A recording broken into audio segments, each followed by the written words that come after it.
Are you getting me? Yes, we are very clear.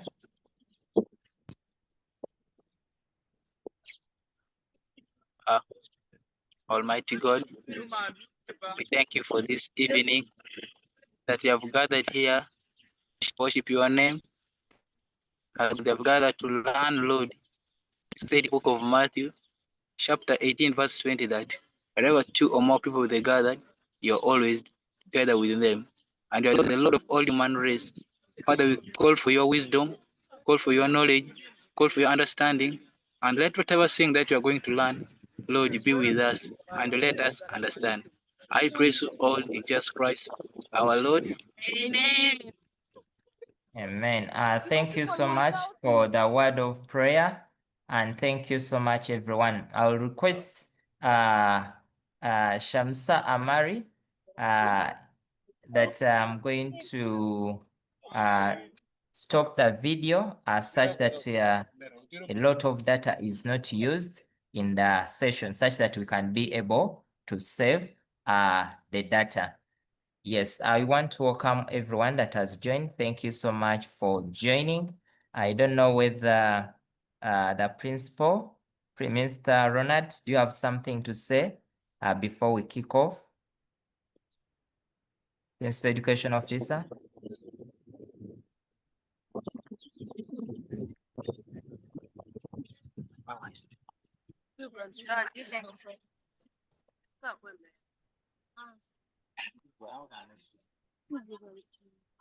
Oh, Mr. Ronald?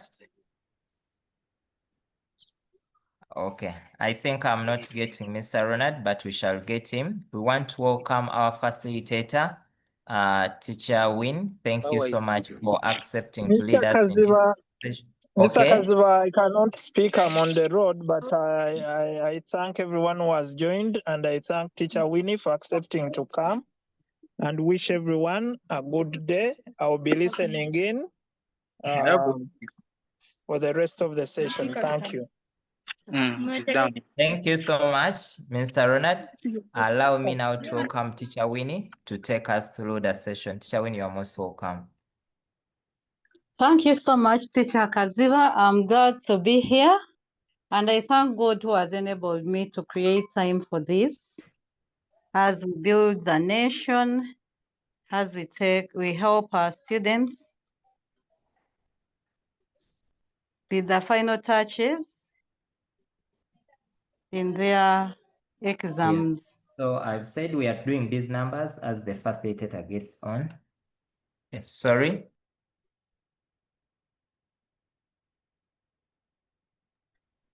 Teacher, when you go on. Okay. Thank you so much. Good afternoon, good evening, dear students. I want to thank you for your commitment and the desire to pass. We are praying hard that you make it, we get the A's and B's in our S4. We are having English language today. And as you all know, it is now one paper with two sections. We have section A and section B. Section A has item 1 and item 2, and then section B has item 3 and 4. Section A is summary writing.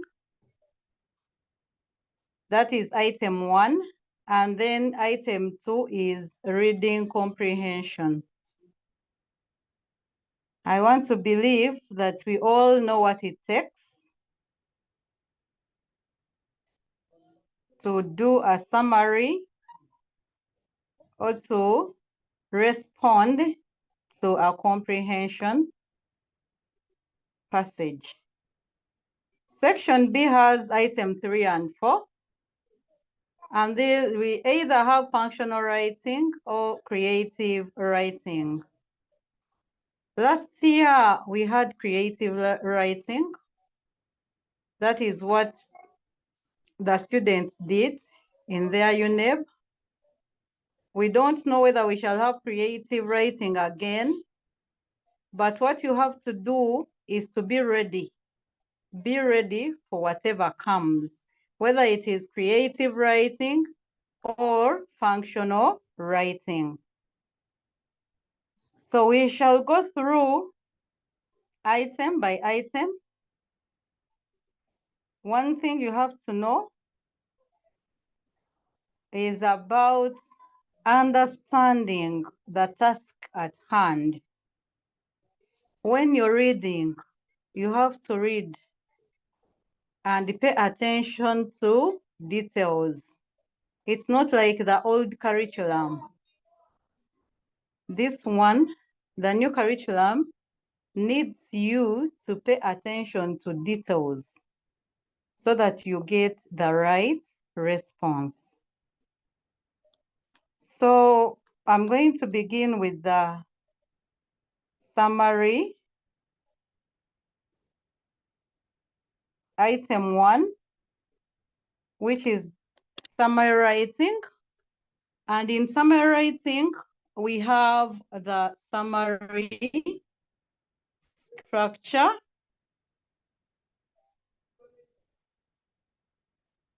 That summary structure scores 3. And when we talk about summary structure, we are talking about the title and paragraphing. It is very important that you write the title. And how you write that title will determine whether you have a score or not. How you paragraph your work will determine whether you have a score or not, because it is a summary structure. So title, we know that a title must be written in capital letters. In capital letters, and we do not underline capital letters. You should put that one in your long-term memory. Maybe you put an NB and say, do not underline capital letters. And that title must not have a full stop. Many cases, students and put a full stop at the end of the title. When you put a full stop, it means that you're missing out. You're going to miss the score because of just a full stop. So write your capital letters. And we all know that the title is got from the task. After reading the task, that is where you derive your title from. So, and then we also have the paragraph, an indented paragraph. In case you have your title in capital letters, correctly written, and then you have a block paragraph, it means that you're going to miss out on the 3 scores. So it is binary judgment. You either have a score or a 0. If one of the items is wrong, you will score a 0. So I'll put down instance where you score a 0 for the summary structure. It is not only the title or paragraphing, but it is the summary structure. That too must be correctly done for you to score the 3. If one of them is wrong, then you will not score. So if you have a wrong title, for example, if they have asked you for the effects, the causes and effects of environmental pollution, and then your title is environmental pollution, that is a wrong title. It means that you do not score. You're going to get a 0 there on summary structure. Then we are talking about an incomplete title. If the title is the causes and effects of environmental pollution, and then for you say the effects of environmental pollution, that is an incomplete title. Or you just say the effects and causes of environmental, you end there. That is an incomplete title. Or if you say effects of environmental pollution and you leave out the article there, it means that it is incomplete. So you will not score the 3. Then the title, which is written in small letters, will also make you score 0. And we have that title with gross errors. Be careful how you write the words. Some words will make you change the meaning of the title. For example, if there is a word impact in a title, and then for you to write impact, those are 2 different words. Those are gross spelling errors. Impact and impact are different words. So that means that you're going to score 0 because of that gross error in spelling. And if you write more than 1 paragraph, we say that in summarizing, we must have 1 indented paragraph. If you write more than 1, you will score 0 because it is wrong. We expect you to write 1 indented paragraph, even if the task has more than 1 aspect. If you're talking about causes and effects, we expect all that to be in 1 indented paragraph.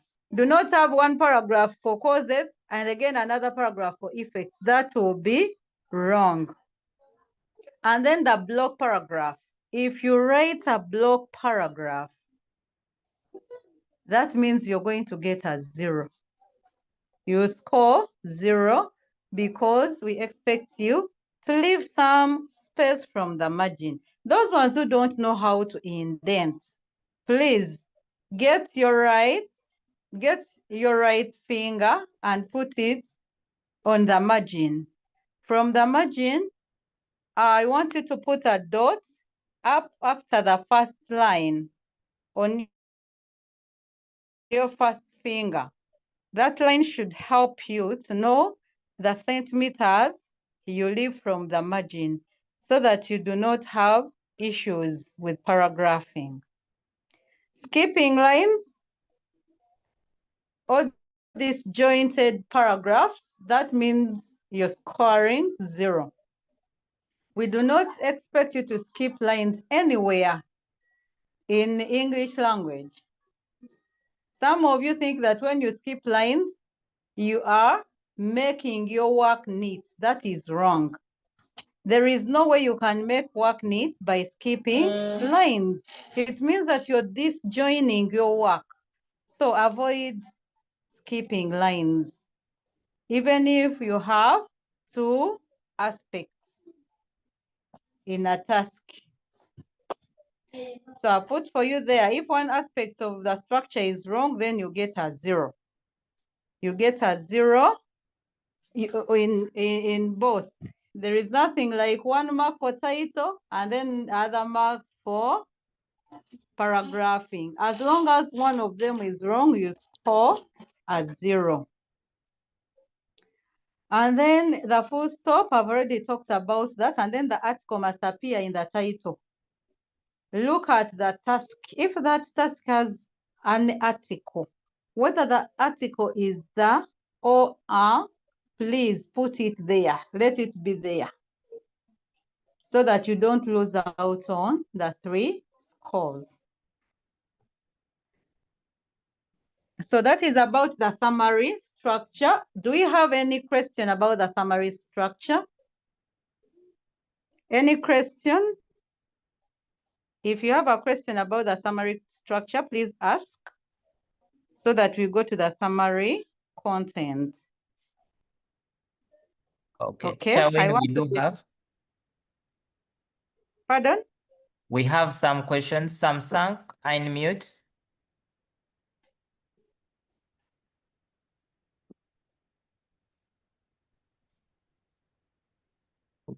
Okay. Samsung is not talking. Then there is Fanyima. Is it Panyima essays?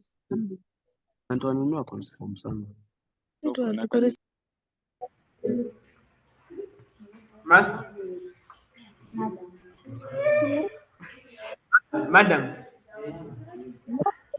Yes, go on and ask. I would like to ask. Yes, You I would like to ask if I can cross out the summary after writing it, the rough copy. do not cross out the rough copy after writing. It will be up to the examiner, the one marking you up, to cross it out. Okay. Yes. Mogisa,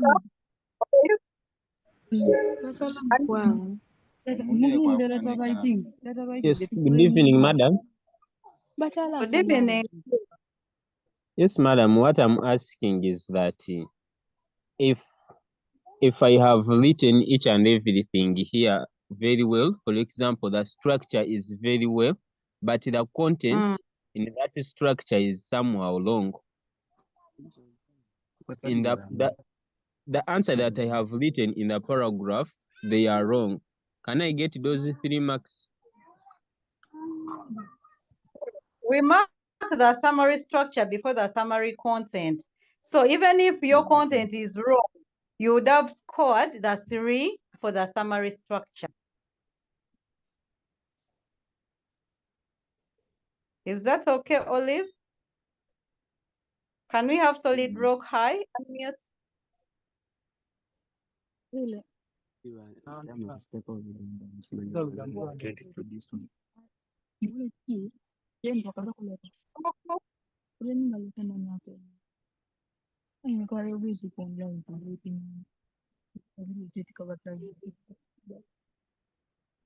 Panyimul SS unmute.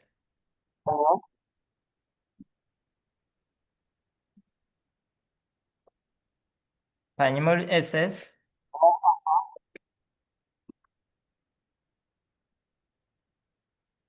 Go on. Okay. Sodilok High School.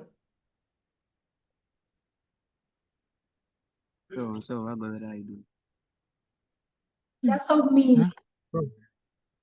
Do we explain the keywords in the article?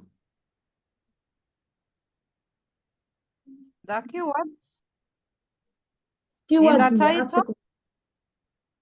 In the No, article or the title? Like you get the keyword, like for example, they're talking about position. We explain it in the summary. No, you do not explain any word in the summary. Just write the answer the way it is, but do not explain any word. Don't explain any word. Can we have another question? Yes. Any other question? Yes. Please ask.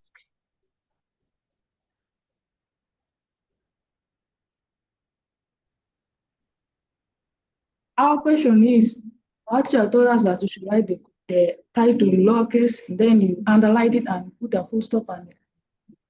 Right. It is wrong to put a full stop on the title. You will miss a score if you put a full stop.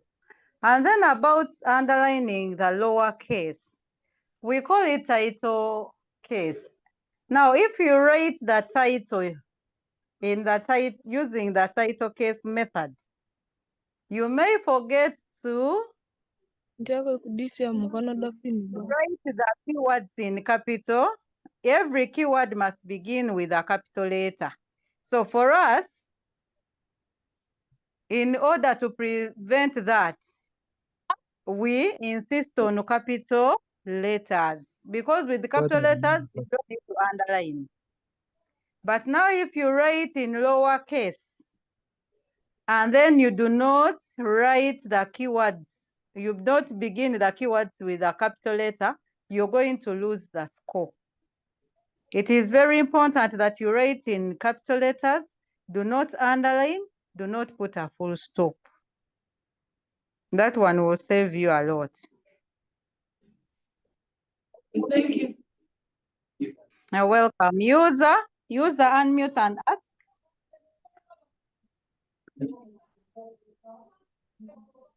Act High School.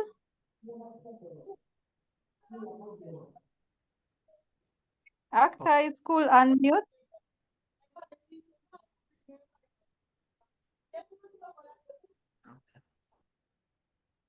Oh.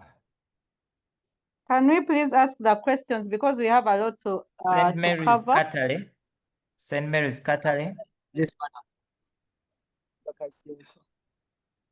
Madam, please. You can now see. How do we end the summer? How do we end the summer? Tumimanya tebe bashugana. You end the summary with the last point that answers, that responds to that task. There is no way, there is nothing like concluding in summarizing. You only end with the last sentence that responds to that task.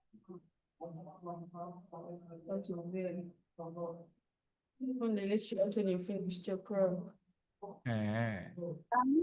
Have Lenovo,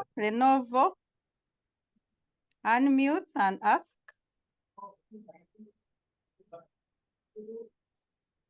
Lenovo is off. Magale Secondary. Magale Secondary, can you unmute and ask?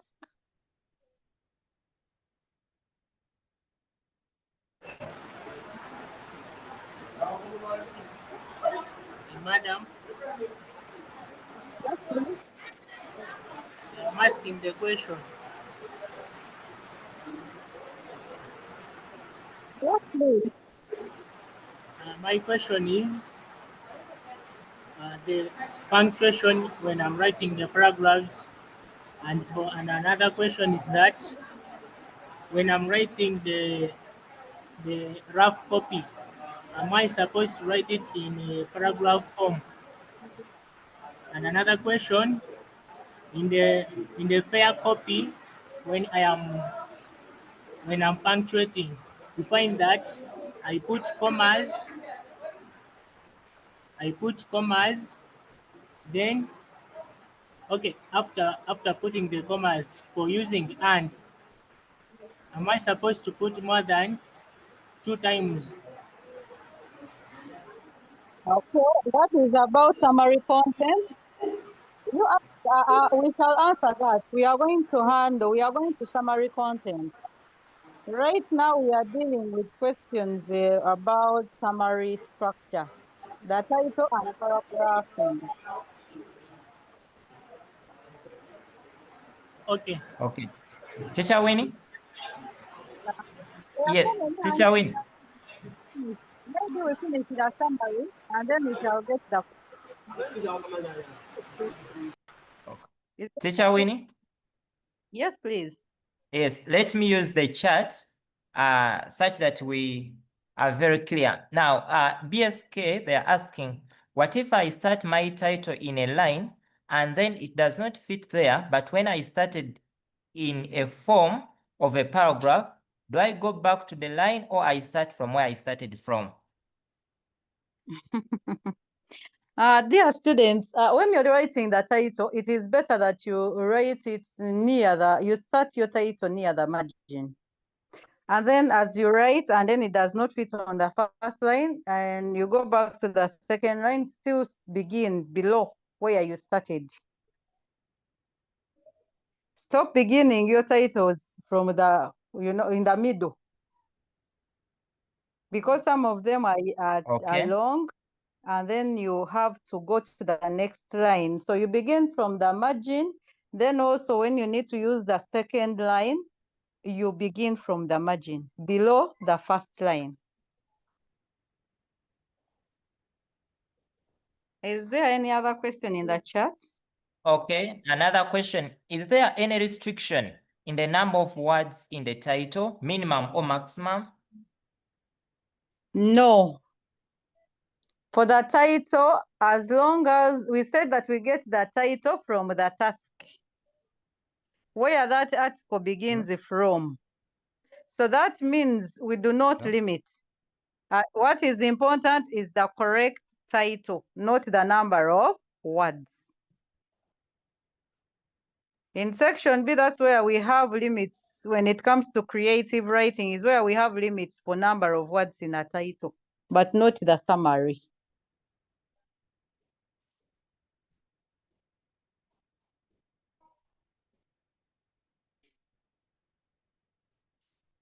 So can we move on?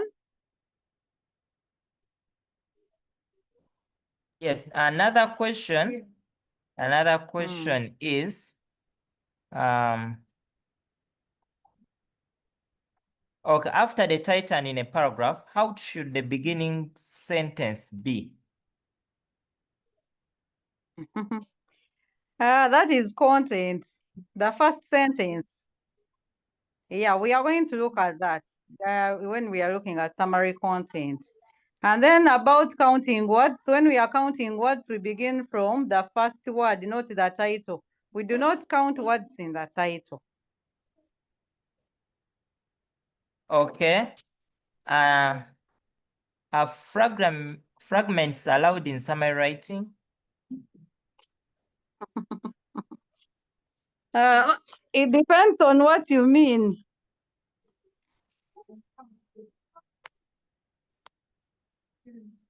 Oh, okay. Okay. Okay. What if you capitalize some of the words, for example, New York development, but when you have capitalized N, the Y, and the development? Not allowed.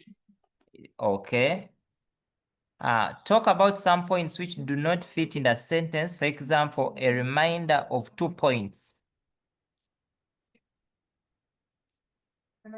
Pardon? Talk about some points which do not fit in the sentence. For example, a reminder of 2 points. A reminder of 2 points. You have not got that one. Okay. Then, am I supposed to use my own words after the full stop? For example, otherwise? After full stop? The question? The question. Okay, Teacher Win, I think let's first proceed, then we shall gather other questions. Okay, I've seen the one for otherwise. Am I supposed to use my own words after the full stop? For example, otherwise. Some words are redundant and you should not use them. Why should you use it otherwise? If it is not called for. Avoid using redundant words in your summary. Okay, let us go to the summary structure. You can write your questions. We shall handle them as they come. Let us handle the summary structure. The summary structure scores 9. It scores 6. So 6 plus 9 plus 3, that is 9. That means that the summary takes 9 scores. So summary structure, a subject must appear in the first sentence. The subject of that summary. If the summary is about corruption, we expect the word corruption to appear in your first sentence. If it is about environmental pollution, we expect environmental pollution to appear in the first sentence. And then we've said a subject in its noun form, not the pronoun. Not use it in your first sentence. When you use it, you're going to be penalized because now what are you talking about? It can come in later. You can use the pronoun later, but after introducing your subject in its noun form. Then you must write complete sentences. That one for you to earn a score, you must have a complete sentence. And then avoid spelling errors. I talked about spellings. There are spellings that change the meaning of words. Then we have the spellings that do not change the meaning. They do not exist actually.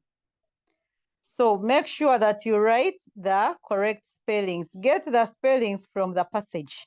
Some students read a different word from the text, and then when they write it this side, they write a wrong one. So make sure that you transfer the correct spellings. And then in your content, we do not expect you to use contractions.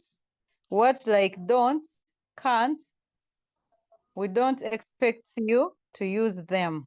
So you have to also take note of that. Contractions are not allowed, and also abbreviations. In case of hyphenated words, then you must use the hyphens. Those hyphens must appear.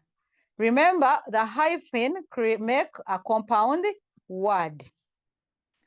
So if you do not put that hyphen that is in that word, it means that you have changed it from compound to simple.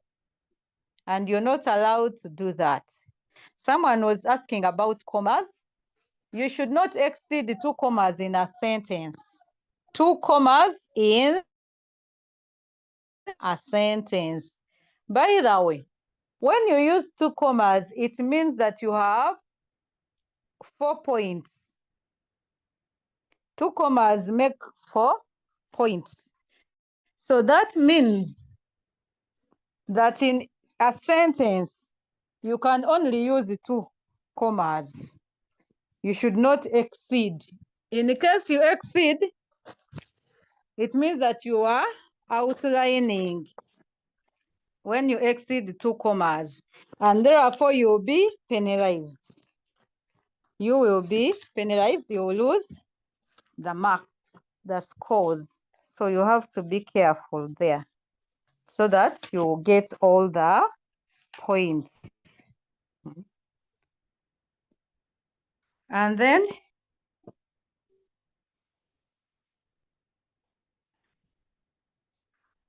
make sure that you have your paragraphs, you have your sentences neatly written. Do not outline your ideas. Someone was asking about the rough copy. That should you write in a paragraph form or you outline? It's very important that you use a paragraph.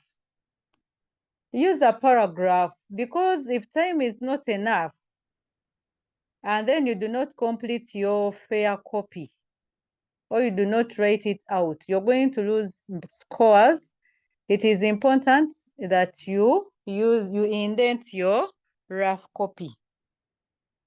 And then avoid beginning your sentences with verbs or conjunctions. Some people want to begin with the because, the, but, see, those conjunctions, that is wrong. So even the verbs, avoid using them at the beginning of the sentence. It is not right. You lose on the scores. And when it comes to punctuation, you have to punctuate your sentences correctly. We know that every sentence begins with a full stop and begins with a capital letter and ends with a full stop. So dear students, Do not be tempted to begin your sentence with a small letter. And make sure that after a full stop, you have a capital letter. So those ones are very important. There are students who write and you only see one full stop at the end. And then you wonder how you're supposed to read all that. You read 120 words without pausing. Don't make people to get out of breath. Do punctuate your sentences. Then I've underlined never use a column or a semicolon in summary writing. Put that in your long-term memory. Some of you, the way you introduce the summary makes you end up using the semicolon or the column. Someone says the following are the causes of corruption. And then you put a semicolon. That means that you're listing. You're going to start getting halves. And in case of another mistake, you score 0. So avoid using that semicolon or the column. I've already said do not begin your sentences with conjunctions. And then do not use capital letters or small letters in wrong places. There are people who don't know how to write capital P, capital F, capital W, small w, small f. Some people have issues with S. And those are always contagious issues when it comes to your name. Is this a capital W? How should a capital W appear? Does it have sharp endings? And what about the F? Is the F, the small one, slanting? Or does it have a sharp corner, you know? So you have to know how, you must learn to write letters because some appear capital when actually they are small to you who has written. Some appear small and yet they are capital to the person reading your work. So that one makes you lose marks. And he said, do not use abbreviations. And in case of two aspects in a task, you must put a transitional word. And we have just one word. Remember, we have word limits. Now, if you write words that are phrased like, on the other hand is going to take your words. And yet the words are counted. So what you do, you do not what you do, you just have to use one word, however. However, will save you a lot. That one shows that you're changing maybe from causes to effects, and you'll get your score. I said respect word limits. The words are counted, and I want to believe you know how to count the words. Each word, if it is a compound word, a word with a hyphen is counted as 1. But please don't create compound words because you lose the scores. And about word limits, when you're counting, when the task says in about means you add more 5 words. If it says in about 100 words, it means you're going to write 105. But if they say in not more than 100 words, it means that you have to write 100 words or less, but not more. So you also have to put that in mind when you're reading the task. Are you adding the 5 words or not? It is very important. And then I put for you the scores. The summary structure is 3. And then the summary content is 6.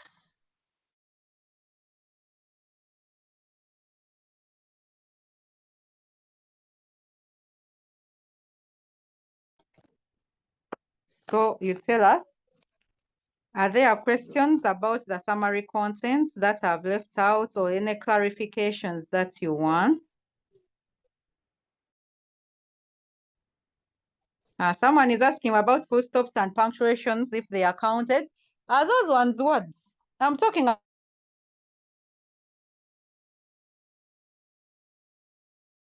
about words. A word you can read, not a symbol.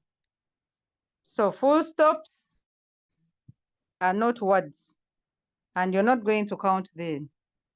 Commas are not words, they are not counted. We will count the words that we read. You count word by word right from the first paragraph. Okay, it is the first word that appears in your summary, the indented. So if we are talking about corruption and your first sentences, and your first sentence says, corruption is caused by greed, weak institutional structures, political interference, and lack of transparent public procurement. That means we're counting right from the word corruption. That is how we count. But we do not count the title, the words in the title. You're not supposed to use words like, for example, or such as. That is not allowed. Remember, we have word limit. Word limit means you're summarizing points. You're summarizing that whole passage into just few words. That means you do not give examples, you do not explain, you just answer the task.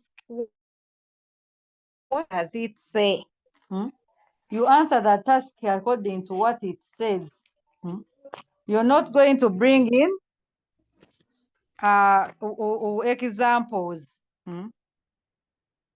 And then, yes, there is a comma after however, comma, and it is very important. Do not forget that comma there after however. It must be there. It must be there, and please put it there. And then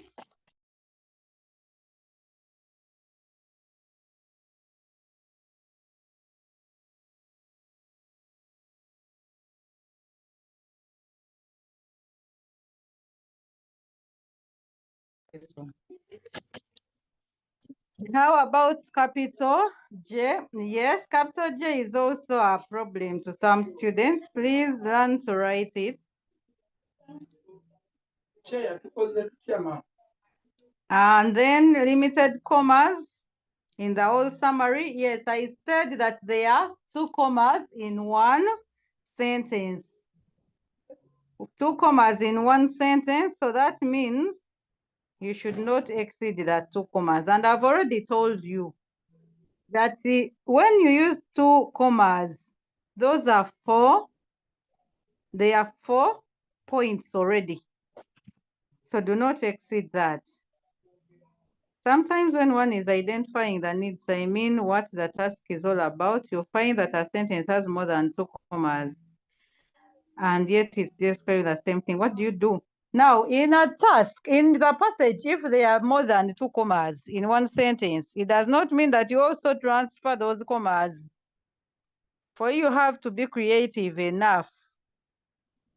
To achieve that competence, they are testing you to see if you have that competence.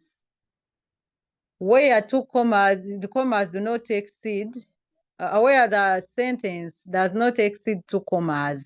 So for you, if you just go and bring in commas because they are in the passage, still you'll be penalized because we only expect 2 commas from you.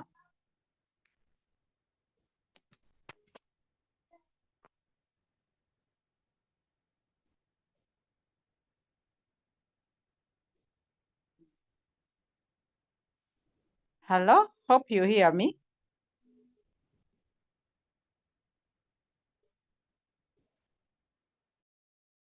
Yeah, you earn your marks. Someone is asking if we have said in about 120 words, and then you write 98.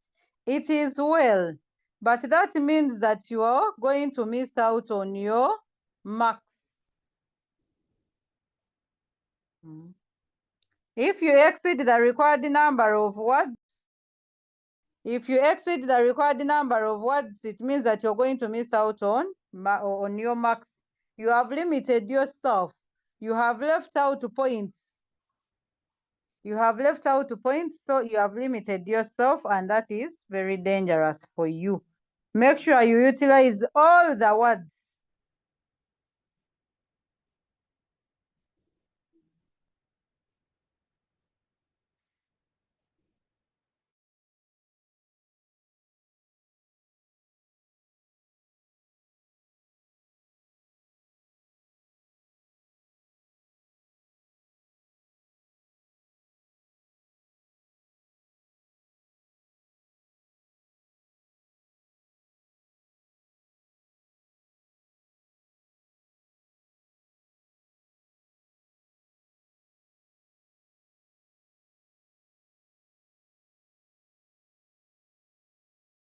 Okay. Teacher Winnie?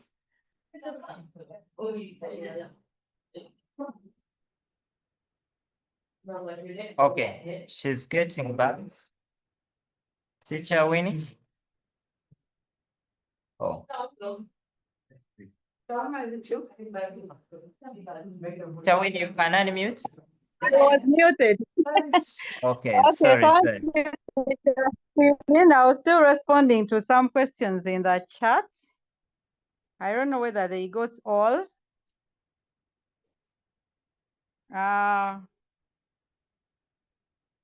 Someone is asking about the title, about the article appearing in the title. We know we have articles, the, and, are. These articles at times appear in the task. For example, if we have a task here, let me give an example of a task. And then I tell you what if we have a task like,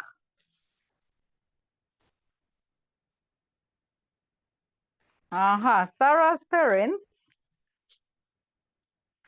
Okay, the task reads, use the article below to write what you will say. Oh no, let me get another one which is straightforward.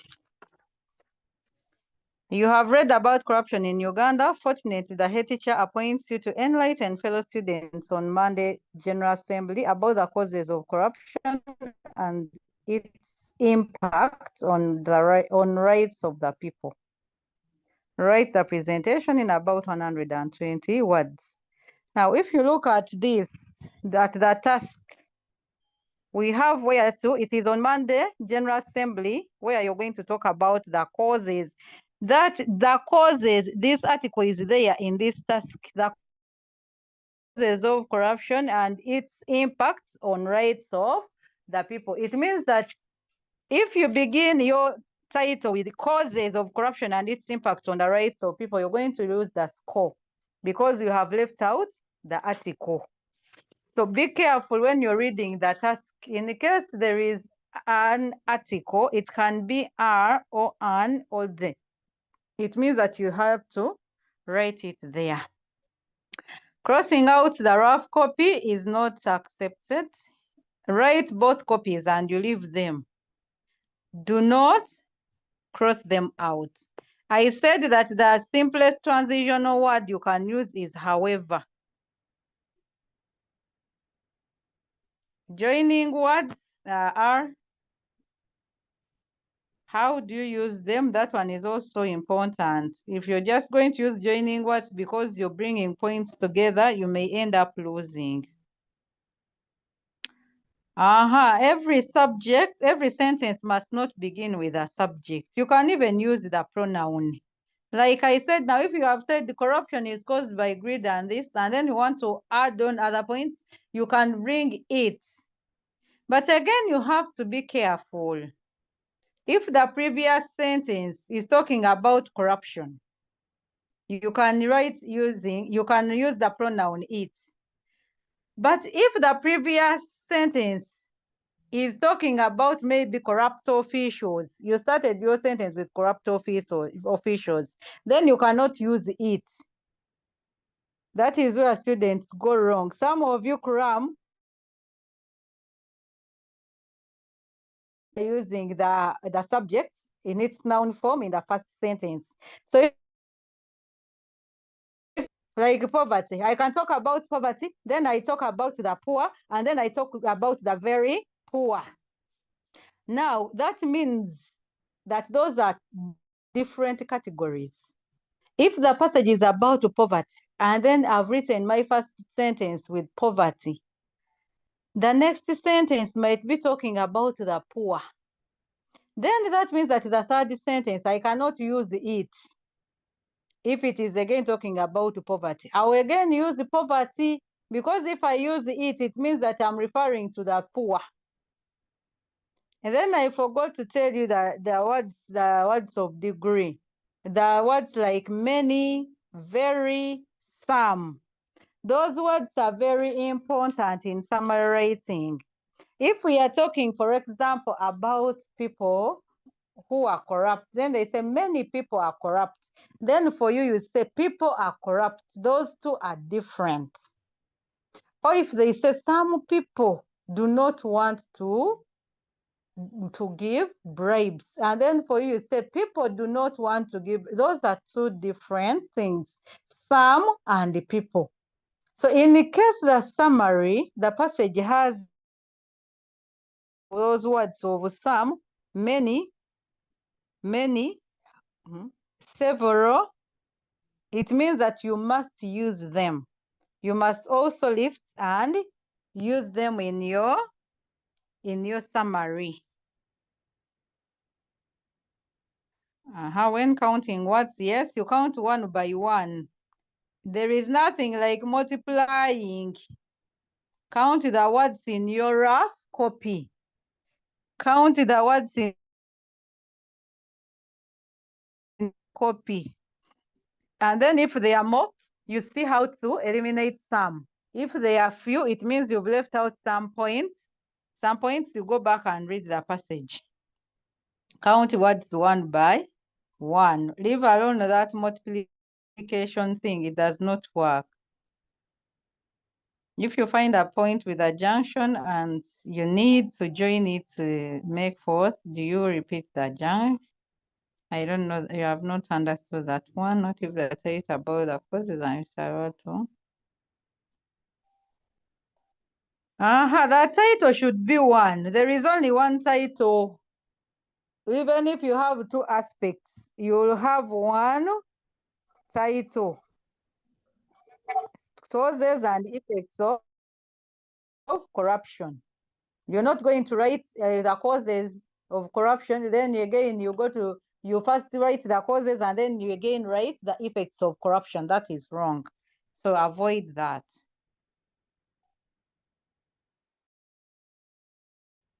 Yeah, you count the words in the rough copy just to be sure that you have the required number of words.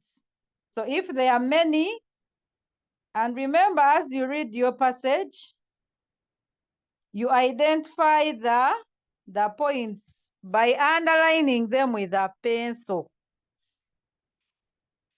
You underline those parts that answer the question, so that when you're writing out your rough copy, it is easier for you. Madam, what do you mean by the article? I've already answered about the article.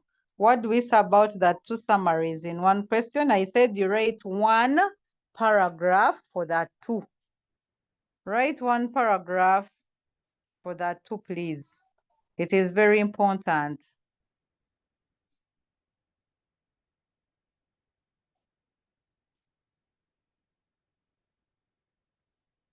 Someone saying some of the question need talking. You can raise your hand if you don't, whether if writing is hard for you, so that we hear your question. Yeah, you can summarize up to the exact word limit. It is okay. You can summarize up to the word limit. It is okay.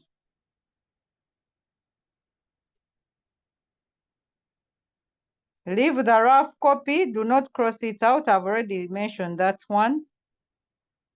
Do not count words from the title. Count the words from where you begin your indented paragraph.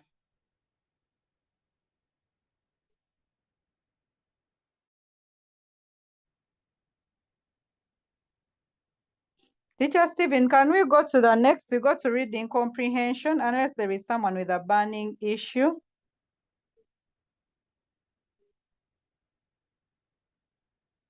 Do we also indent the title? I said with the title, you can begin from the margin. You don't need it to paragraph it.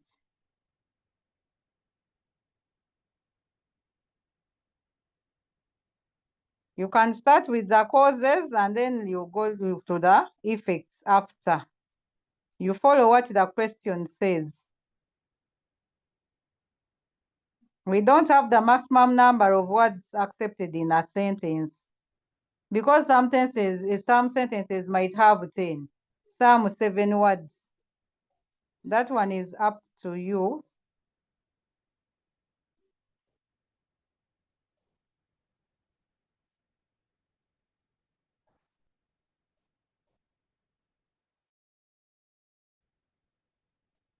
Examples of the transitional words, we said, however, on the other hand, but I said on the other hand is long. You can stay with however.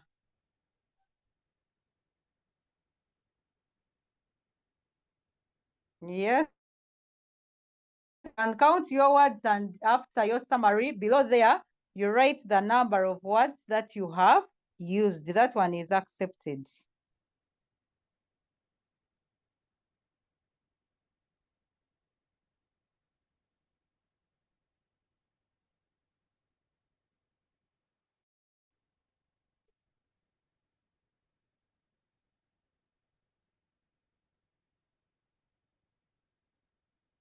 The maximum number of points depends on the passage, because in this new curriculum, we have ranges. Maybe from 14 points to 20, you earn 6. You score 6. From 13 to 8, you score 4. So it depends on the subject or on the passage. It is not constant. Some will be 13 to 20, some will be 14 to 20.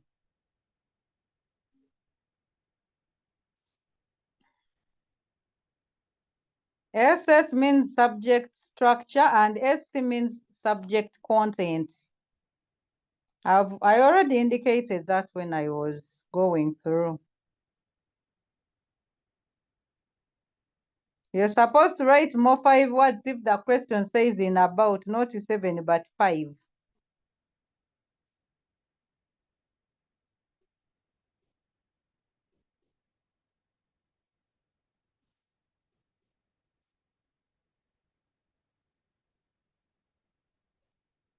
Yeah, teacher Stephen, someone wants the first slides on summary structure. Teacher Winnie, we shall share with them. It's fine.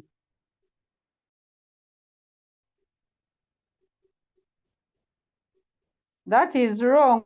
You cannot begin your summary with it to begin with. To begin with, I mean, you have a subject. You have what you're talking about. Why should you say again to begin with? Remember word limit, people. Avoid redundant words.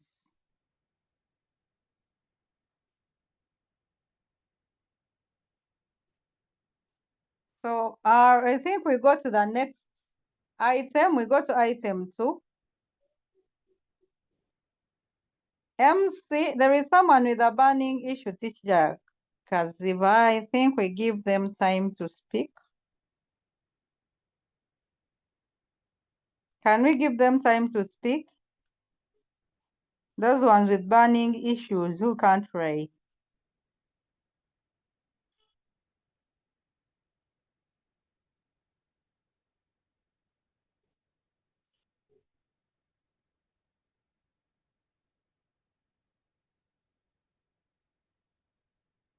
It is okay, Teacher Win, we can give some too, and then we proceed.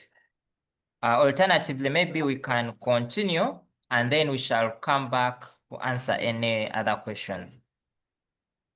Yeah, that's fine. Let us go to reading comprehension. And maybe I will keep consulting. Is their group open? Are they on the group anyway? Oh, they are at school. I don't know, but those who can get access on phones, I think they can keep consulting. Let us go to the summary, to the reading comprehension, item 2.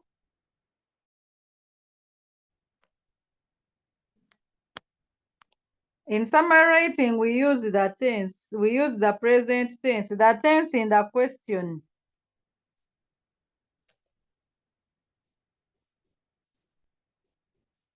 We use the tense in the question, not any tense that you feel like.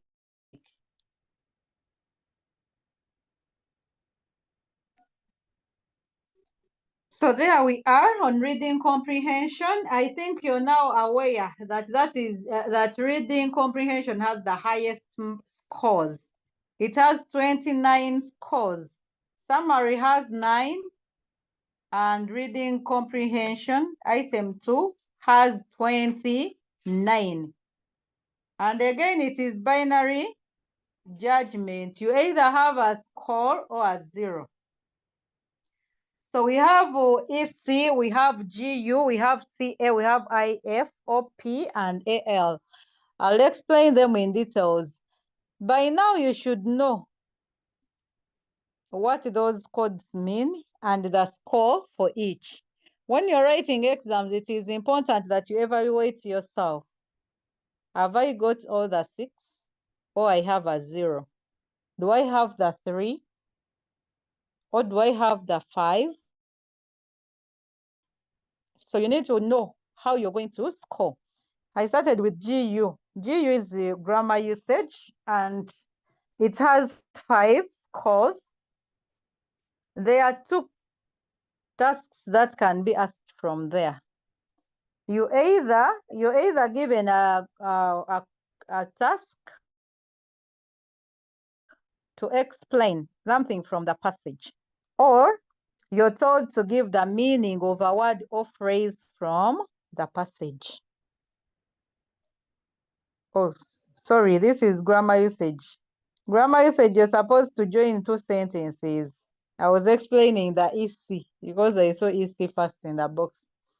Grammar usage, you're supposed to join the 2 sentences, and these sentences come from the text, the passage. So when you join them, we expect that you write the sentence clearly, and it must have meaning. It must make meaning. And then we expect that sentence to be correctly punctuated. When you miss out on a full stop, any punctuation mark anyway, if the sentence requires a comma and you leave it out, you will not get a score. If you forget the punctuation mark at the end of the sentence, whether it is a full stop or a question mark, you're still going to lose the score. And GU, grammar usage, is 5 scores. So make sure that you get all the 5. Make sure that you get the 5 scores. And that is the GU. Then we have the EC, the one I was explaining at first. We expect you to give a correct response, and then we expect you to use the knowledge from the text. So you're either going to give the meaning of the word, or you're going to be given a question to explain.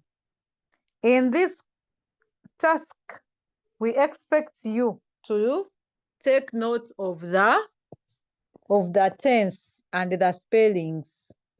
Even the grammar usage spellings are important. So now if they ask, where was Winnie going? And then you say, Winnie is going to the market. It means that you have a problem with the tense. So you're not going to score. You have to take note of the tense in the task so that you respond accordingly. Then we have the CA, which is character analysis. When it comes to character analysis, we need the traits. Traits. When you read about characters in that passage, you get to know them. So we expect you to give us a character trait of that person, and then the justification of that trait. But you're not going to give us the physical appearance. When you say that she is beautiful, they're asking you about a character trait of someone in the, and then you say she's beautiful. That is not a trait. But if you say she is lazy, you have to tell us why you say this person is lazy. So when it comes to CA, for you to earn the 6 scores, you must have all that is needed. So, and then avoid using negative statements. If you say James is not sensitive, that is wrong. I've even underlined the word not. You should not use the negative. Instead, you can say James is insensitive. That one is okay, but you don't say not sensitive. That is not allowed. And ask, what character do you admire? You've read a passage and then you ask, which character do you admire? You must give the traits based on values. You're not going to tell us that you admire Wangara. Like I read about Wangara, I think it was the Jeb Mock, who impregnated an S2 girl. And then for you admire Wangara. Wangara, who is still in school and has impregnated someone, a senior 2 student, is the one that you admire. That is wrong. So you have to also base on values. Remember, we are grooming you to be better citizens. And then avoid abusive language as you come up with the traits. Much as it hurts you, you read a passage and then you're touched. You know that person has really annoyed you. It does not mean that you abuse them. We have examples of traits, the positive and negative. I will not go through them, but you'll get them when you get the slides. So the traits are there. Teacher Stephen, you can share with them the traits, and then we go to opinion stroke prediction. So opinion stroke prediction is also another one. We have that OP. It also scores marks, the 6. So that means you either have to give your opinion or your prediction. You've read a story, the girl Belinda is pregnant in senior 2, but the story ends somewhere. We don't know what happens next. And then, they ask you, what do you think happened to Belinda? Now there you're going to predict. Maybe she dropped out of school because of the pregnancy. Maybe the family supported her. You give your predictions. But then I'm saying that you can give more than one response. Actually, on all aspects, you can give more than one.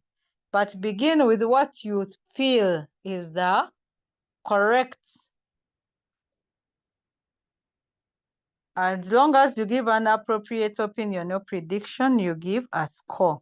But again, you have to avoid the negative. Eh? In a case, imagine you are Belinda's elder brother. What would you have done to Wangari? Wangari was impregnated Belinda, who is your young sister in senior. What would you have done? Then you say, I would kill. That is wrong. That is wrong. You'll not get the score. All the things, the advice, the opinions that you give, they should be in line with values. We don't want the things of killing or beating up someone or throwing things, you know, those ones are not values.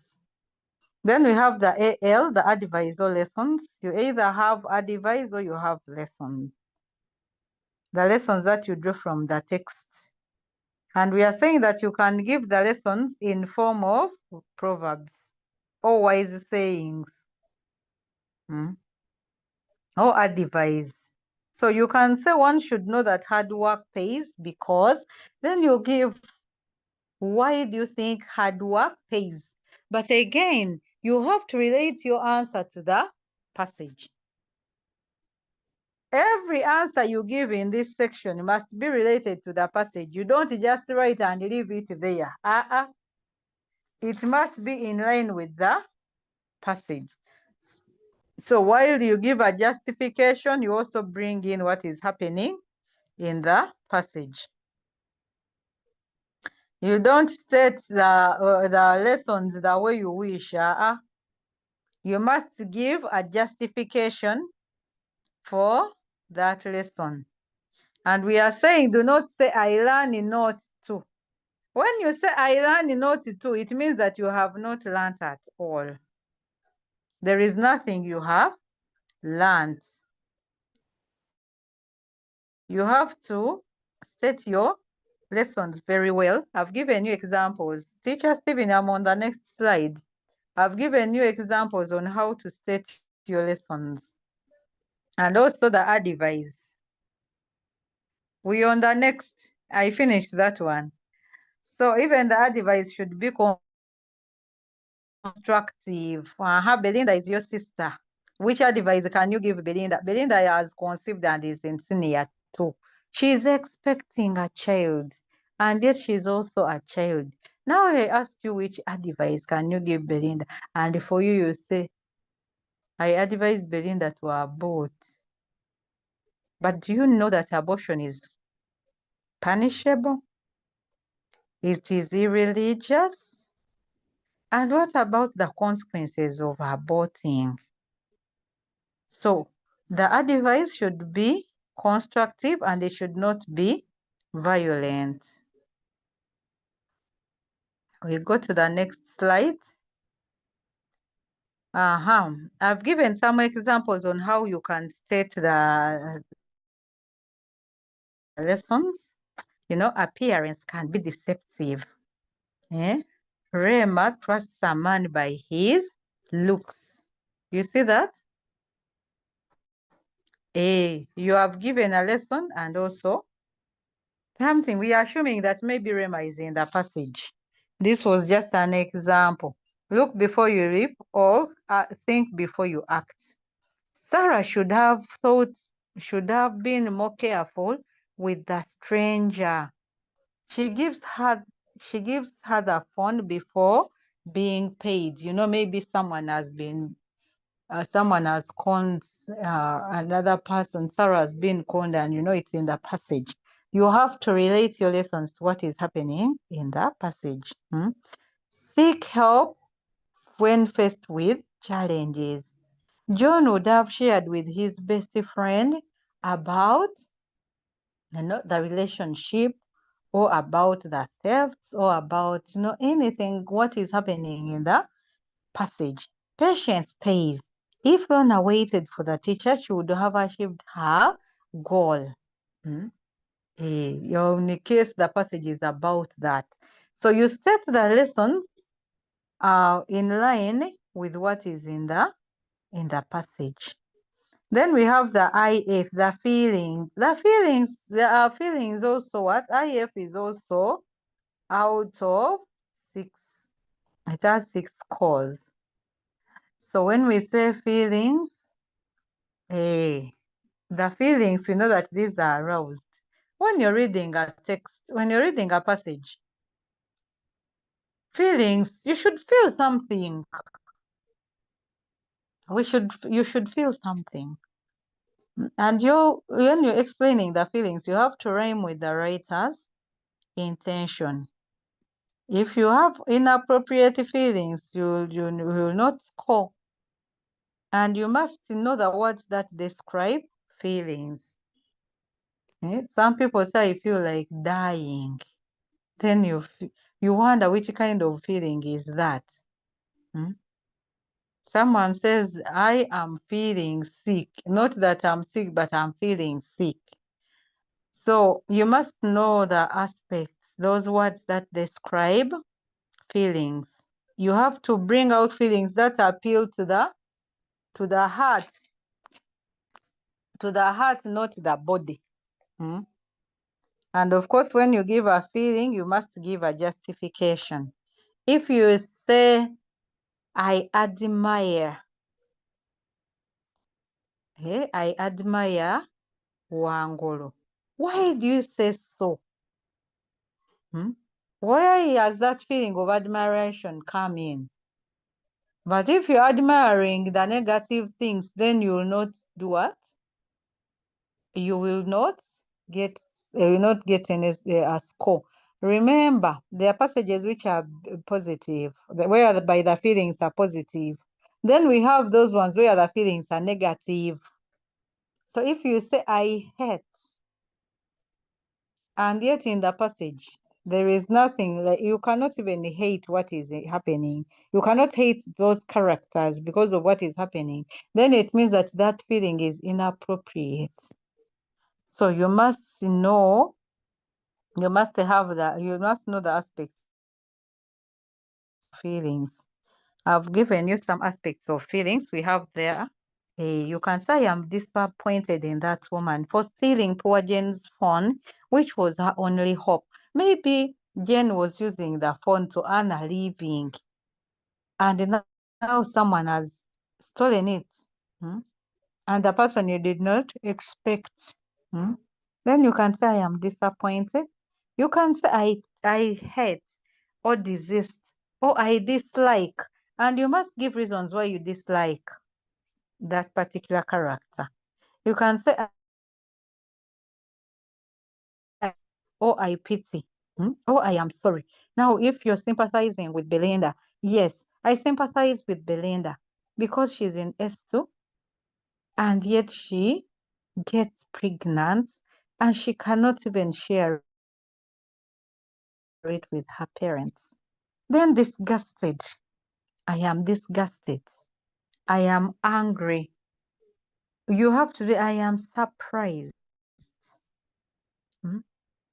I love. I am sad or I am saddened. I am happy or I am unhappy.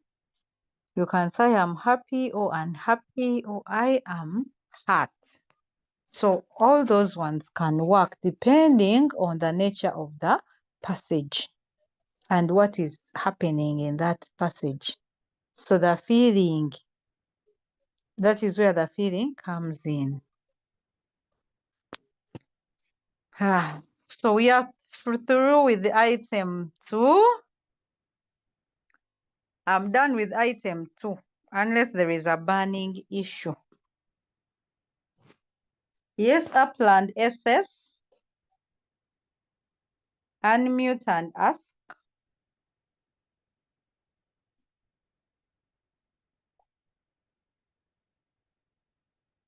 Upland is not on.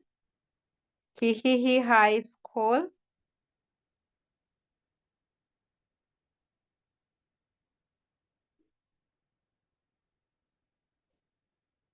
Chimaluli High School. Some people left their hands raised.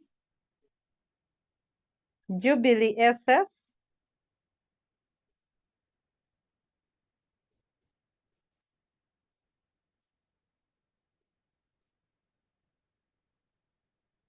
Universal College,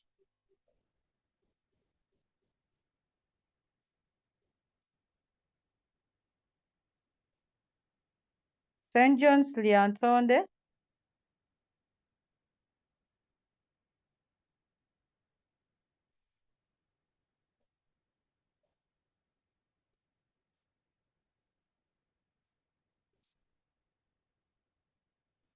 Teacher Stephen, it seems the people who just forgot their hands up. So we are done with the summary. I think let me first put all the hands down, and then we can continue. Then they can raise them again in case of anything. Okay, that's fine.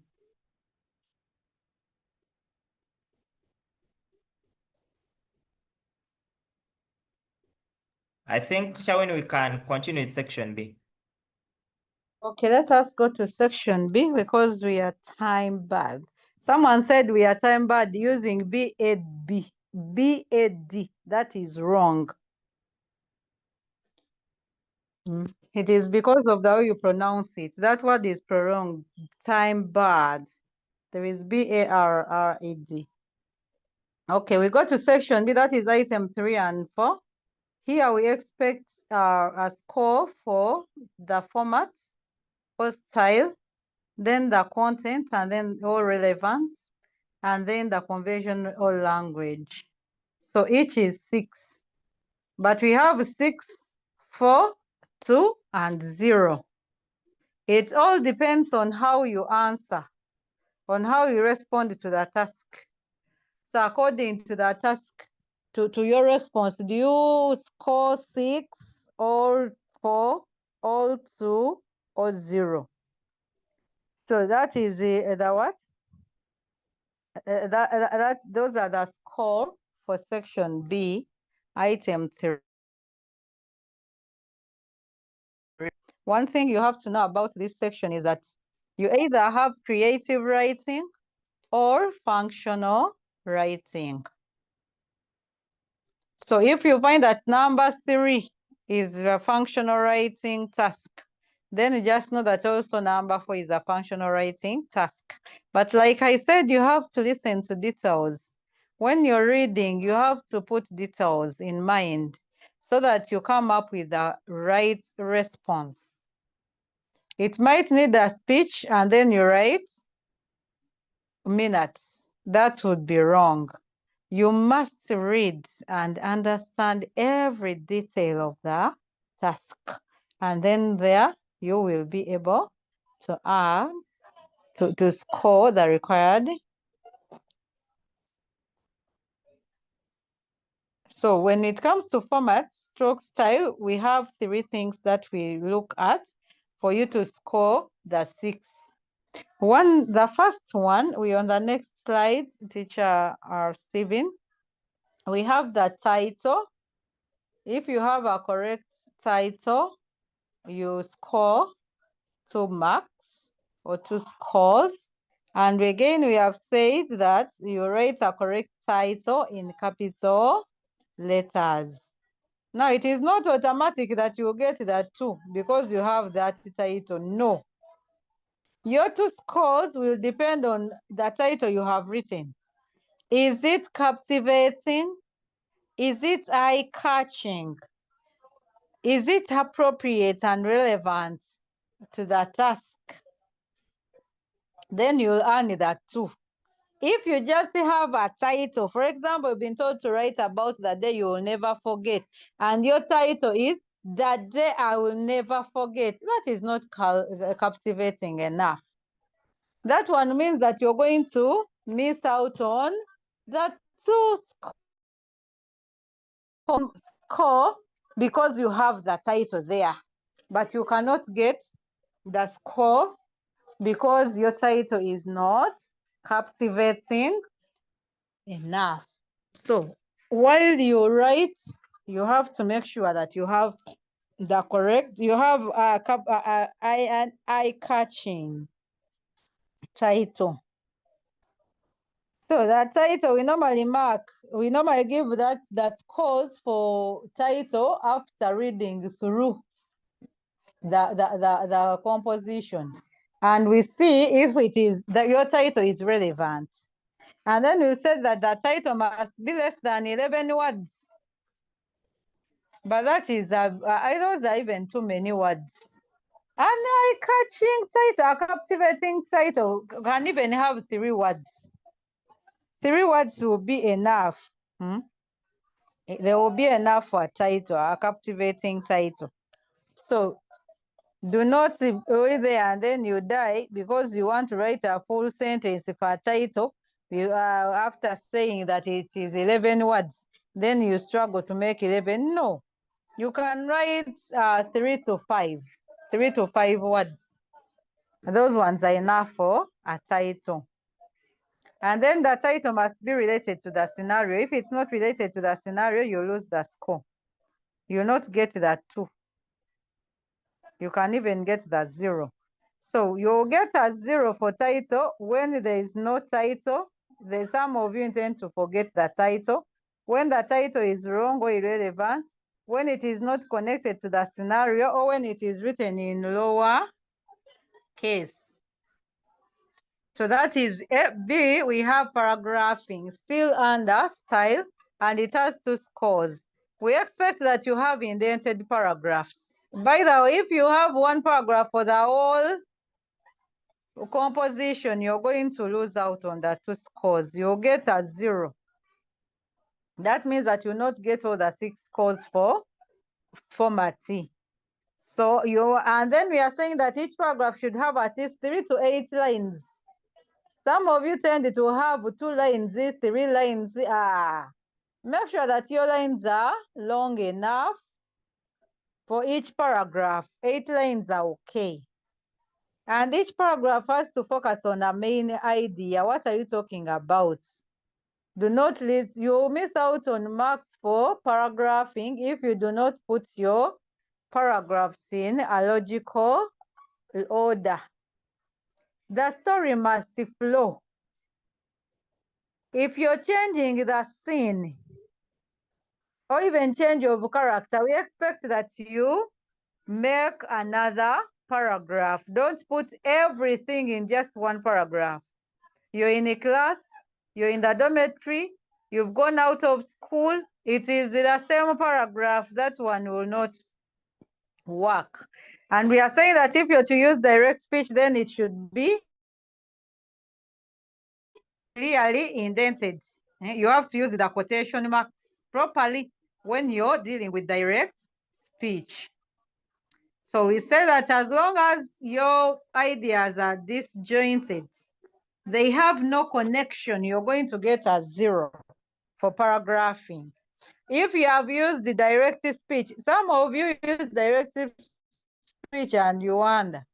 Someone says, my dad called me and said, and asked, where are you going? I answered that I was going to the market. And then he said, will you buy for me, all that, no punctuation, but it's in 1 paragraph. In the case you're using direct speech, then it has to be indented. It means that you're going to open your quotes on a new line, you paragraph, and you write your direct speech there for each speaker. So if you don't indent it, then you lose the marks. You get 0 if the entire composition has only 1 paragraph. And of course, the use of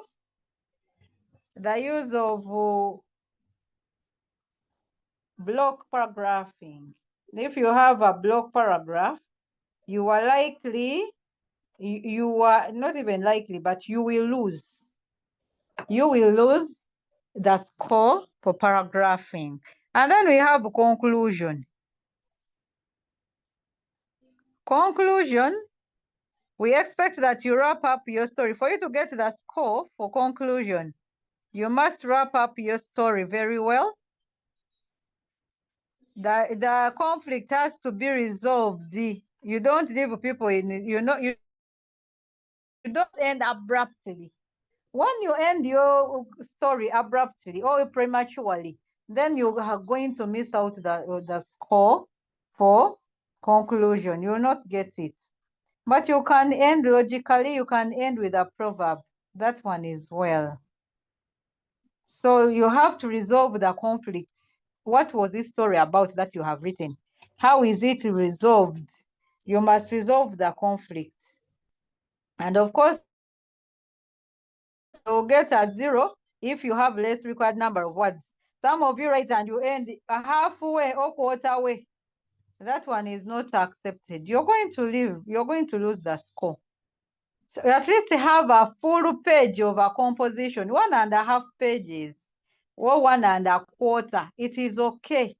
But when you write and you can't even complete a full page, you're going to miss out on the score. So I'm through with the format. I'm going to the CR, the content, stroke relevance. When it comes to here, it has 6 scores. We have 64, 2, and 0. For you to earn 6, you must contextualize the scenario. Is your scenario, is the scenario and the response or the content in line or not? Do you show that you have knowledge of what you're talking about, what you're writing about, the subject matter of your composition according to the task? Do you show that you have knowledge of what you're talking about? Then you'll be able to score. Are you relevant to the task? Are you focused to that task? If you're not focused to the task, then you're going to lose out on the score. Instead of 6, you might get maybe 2 or even 0, as long as you're not focused to the task. Then we expect that you give the details and evidence of the topic that you're writing about. So all that is important. And then the essay must be highly organized. You have to organize your work very well.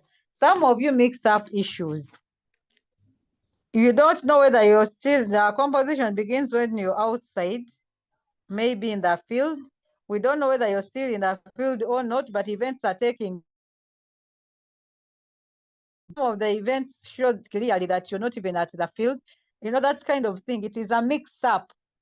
It means that your composition is not highly organized. Then the coverage should be adequate. The coverage should be adequate. When you're writing, I've already told you at least a full page and a quarter so that you're on the safe side. So now we go to conversion stroke language. The language should be clear as you're writing. Let your language be clear. Let the figures, use the figures of speech. Use active vocabulary. We want that vocabulary where people will even go to the dictionary and look up words. And of course, you have to use them well. And then we are saying make sure that you have no errors. If you want the 6 marks for language, you should not have errors in tense, errors in punctuation, spellings, and sentence construction. Some people are poor at constructing sentences. Someone writes and you wonder what they mean. So you have to take note of that. And then we are saying that your composition should be original. It is important that you write an original composition, not a story that you have read in the book and then you come and you write it there. And of course, avoid monotony in expressions. We are saying make sure that you understand the task. If you write functional writing instead of a narrative, you're going to score 0. You're going to score 0 for format C.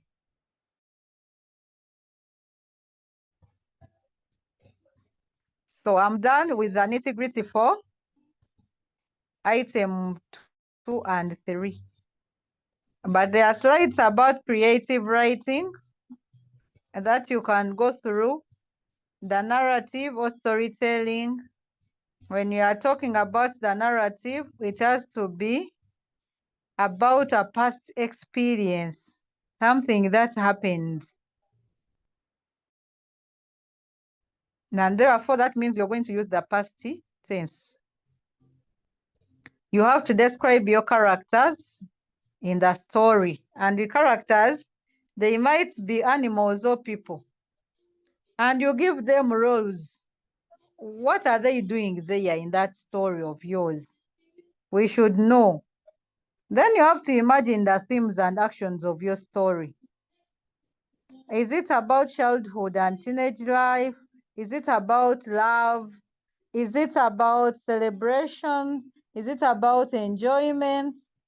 Is it about disappointment, betrayal, education? Or it's about a frightening experience, maybe like rape or kidnap or robberies?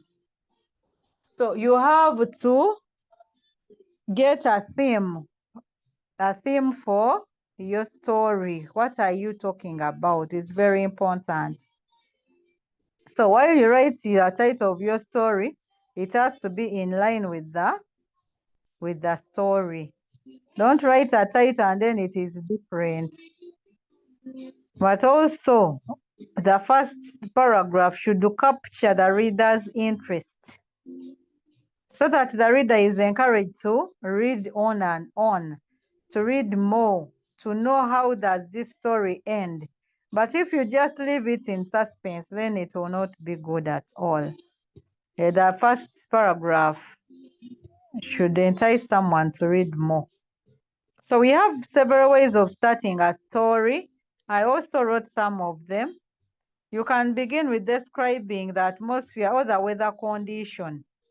I've even given examples there on how you can begin. Teacher Stephen, you're on the next slide. You can begin your compositions, describe the weather.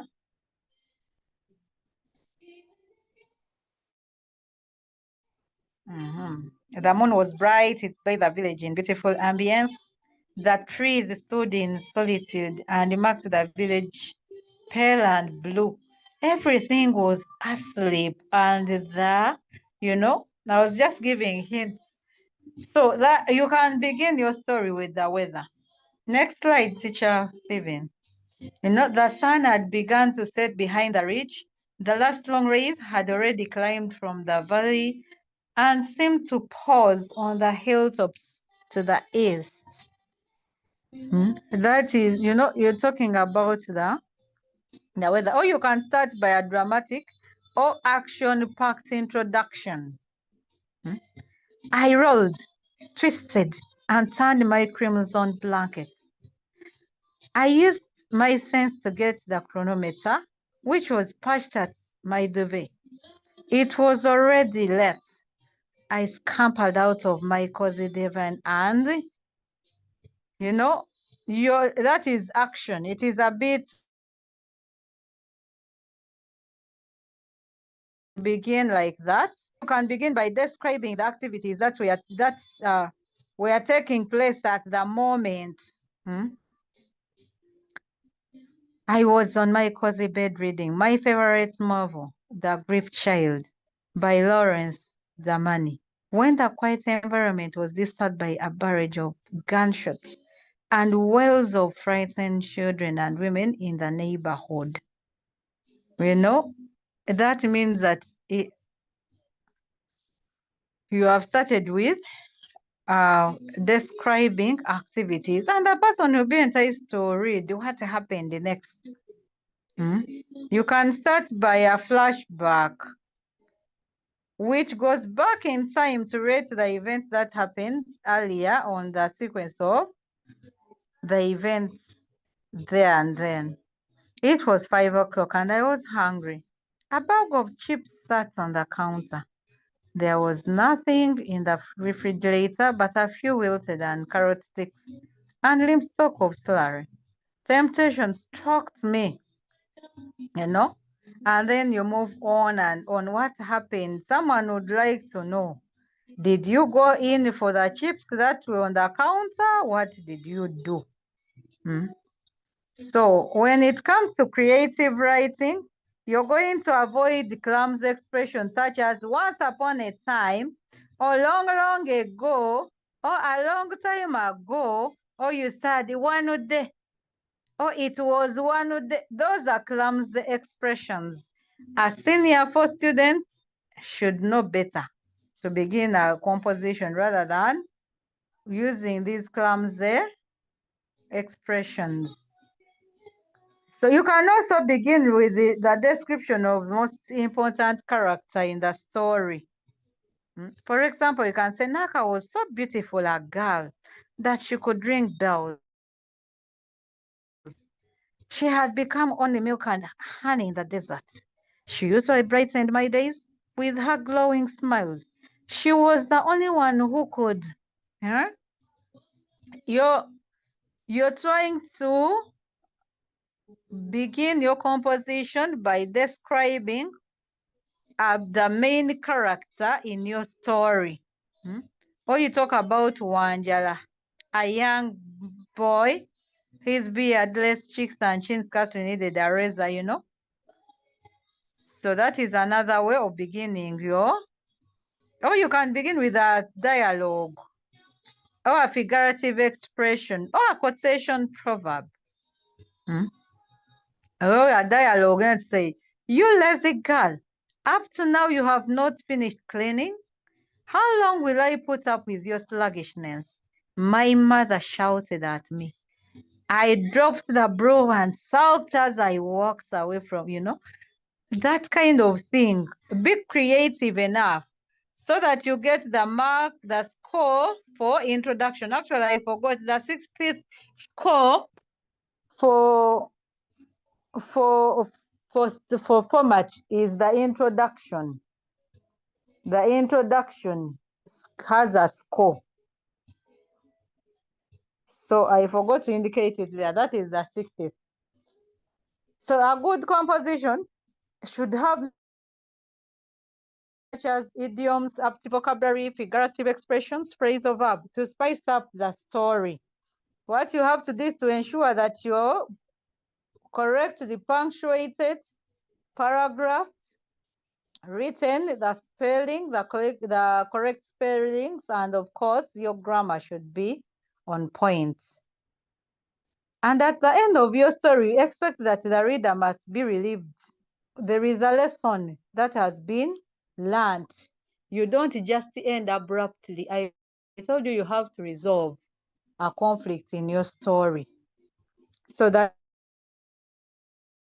we have in compositions, do not skip a line anywhere. Do not use subtitles in composition writing. Avoid using short forms or contractions. Don't, can't, couldn't, haven't. Those contractions are not needed. Avoid abbreviations. And then, of course, informal words, informal vocabulary, informal idioms should not be used. No things of saying my mommy, my dad, you guys, buddies. We want formal language. And of course, you have to space your words very well. And do not break your words at the margin. Do not replicate the stories by copying from storybooks or movies. Write your own original story. You can be creative enough. You can write about a story, but when you're creative, but there are some of you who write and you know that this is heart authors. This is weep not child. This is grief child. So you have to be creative enough. And then do not number your work. Don't number your work, leave it at that. And then there are some words that I've put here. Well, those words where you, we are saying avoid writing little, write at least 1.5 pages or 1.25. But do not write a quarter of a page or half. You're going to lose out on scores. Some of your work, the work will not be marked out. You'll not get scores. Punctuate your composition very well. Indent direct speech. Use several paragraphs. We don't expect our whole composition to have only 2 paragraphs or 3. At least 5. And so on. Avoid log paragraphing. Write well. I've told you about those letters where the writer is not sure whether it is a capital. Even the person reading is not sure whether it is a small letter or a capital letter. Be careful with spelling of words because this one will attract lots of marks. And then when you start your sentences with small letters, you're going to lose out on marks. So sentences begin with capital letters and end with full stops. Do not form 2 words from one. We have words, for example, myself is 1 word, and then you separate it and say myself. Cannot is 1 word, and then you say can not. Almost something without everybody, and then you say everybody. That is wrong. Remember, some of these words, when they are joined, when they are separated, they have a different meaning. And of course, there are those that do not exist. Then I have those words that you form single words from 2 or more words. We go to the next slide, teacher Stephen. A boy instead of a boy. No sooner instead of no sooner. In spite of. It is in spite of. And then in case. Yet the word is in case. There are 2 words, in case. Then we have in order, not in order. I've even seen it in the chat. Some people are writing in case. They're writing in order instead of in order. Those are 2 words. We have in front. There are 2. Could not. There are 2 words. You don't write do not. You say do not. So you have to take note of the way you write the words. Those words will cause you problems. And even in summary, even if the contraction has been used, you don't use it. For you, what you do, you only have to write it in full. When you're writing your summary, you said do not, you don't write don't, because you'll be penalized. You'll miss the score. So that is about creative writing. Then we have functional writing. I'm not going through the functional writing skills unless there is a one who really, the ones that you really need to go through. So teacher Stephen, you can put the slide for functional writing skills and we let them comment. I'm sure they have gone through all that. Letters, formal and informal, speeches, reports, the curriculum vitae, the memorandum, statement, minute writing, vote of thanks, giving directions, autobiography. We also have biography. I did not put it there. Dialogue, telephone conversation, will writing, writing articles, book review, advertisement, eulogy, announcements, and then the receipt. Those functional writing skills, you just have to ensure that you have the correct format. That is what I can say. Correct format, because content, you can't cram content. That content part will come with the task at hand.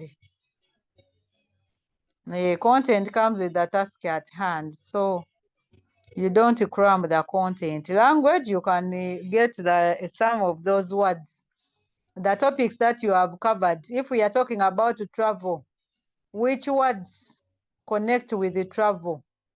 Which register? The choice of words that you use in travel. The choice of words that you use for patriotism. Which words would you use for childhood memories? So the vocabulary. The language is important. Of course, sentence construction, the spellings, and all that. know, I was still getting you some scenarios for functional writing, but I did not. We were supposed to go through some to ask you what do we need here? That scenario, what are you supposed to do? You know, that kind of thing. But do not cram things. You have to be ready for everything, whether it is creative writing or functional writing. So functional writing means that you have everything. You must have all those aspects of functional writing. Do not cram, just learn them and put them in your long-term memory. I know some people are saying it's time for supper. They have to go and have their supper. Otherwise, I would have loved being with you, going through every functional writing skill, but we cannot do it now. But I want to thank you so much for attending this facilitation. I'm praying to God that you pass with A and B. Those are the grades that we want, that we expect from you. So we are praying with you. We are with you all the way. You feel free to consult me in case of anything, as long as it is before the English language paper. Feel free to consult me. I'll be ready to help you out. Thank you so much. Teacher Stephen, back to you. Teacher Winnie, can we take on some few questions? It's fine.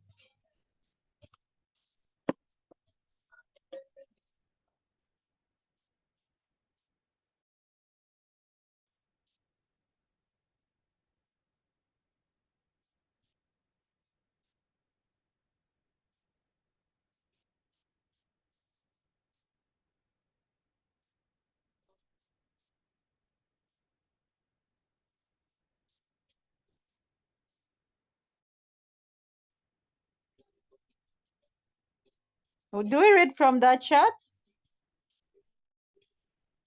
My chat has over 100 messages. Someone is asking whether I have a channel. I don't know.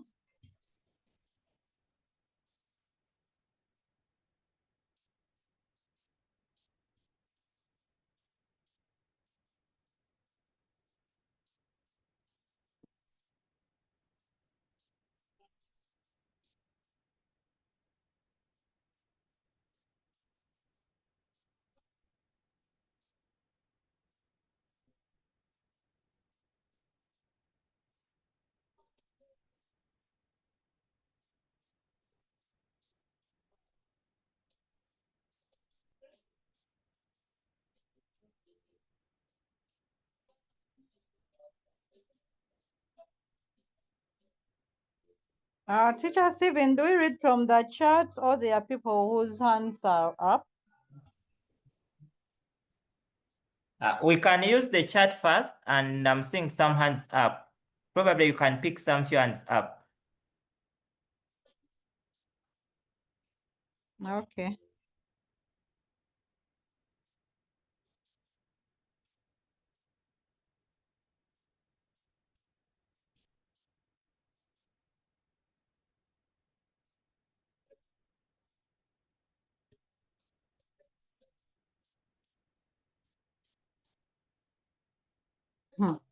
Someone wants me to repeat number 2. We shall share the slides, please.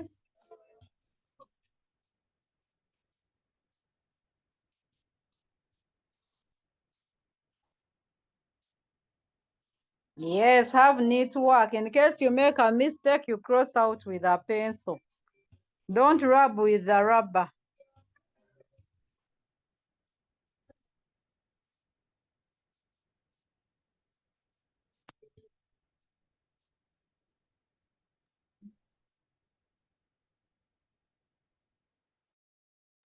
Teacher, yes. Okay, Teacher Winnie, I think let us pick Gavanian. Gavanian? Gavanian? Gavanian, you can ask. Yes, madam. Gavanian, may you speak up a bit? Madam. Yes, please, I can hear you. On the first about summary, you talked about writing complete sentences. There are some sentences that you find if you cut it, it can't give a meaning, but it needs to write it as it is.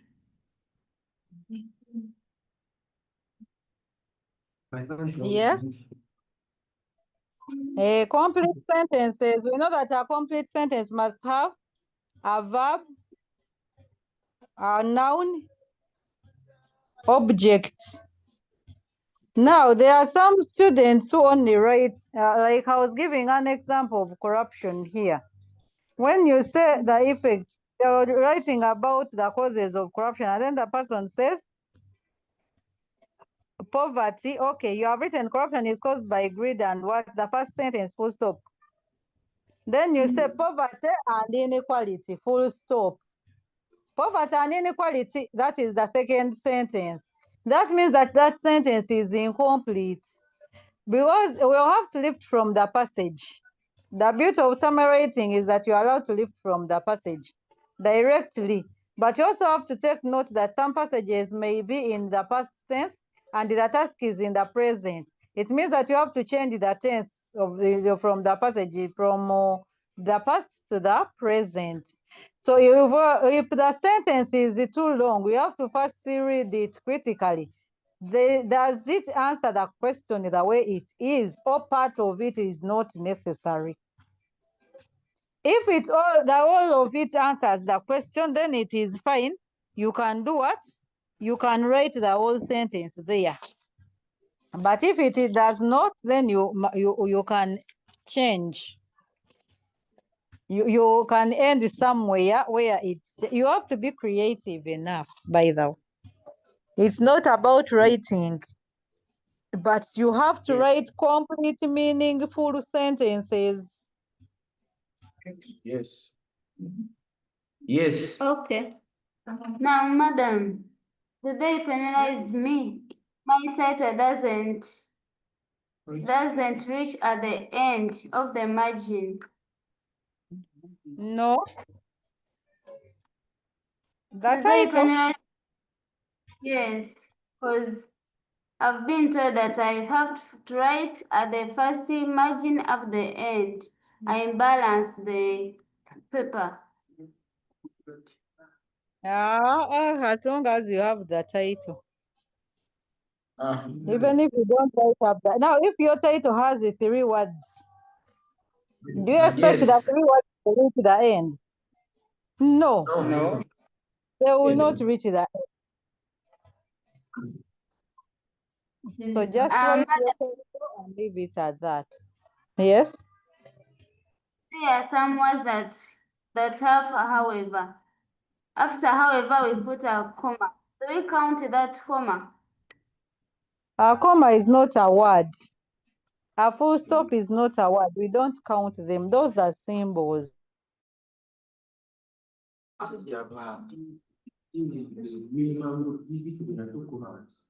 Madam, it will be not sure that. Pardon? I have said that they will not say that they will not say that you have exceeded the number of commas that are supposed to be in the sentence. No, because that comma is mandatory. You don't count it. You must put it there. It's like also and. You don't use the and twice in a sentence. That word and. When you say and, we expect that that is the last point you're giving. So again, in case you add another and, it means that now that is a different thing. So commas and. Yes. But that one is mandatory. So even if you have 2 commas after that, however, we shall not count them because we know that those 2 commas the first comma, however, is mandatory. Okay. Madam. Yes, please. Madam. Yes, please. You can write the summary at the fair copy, then you find that the points in the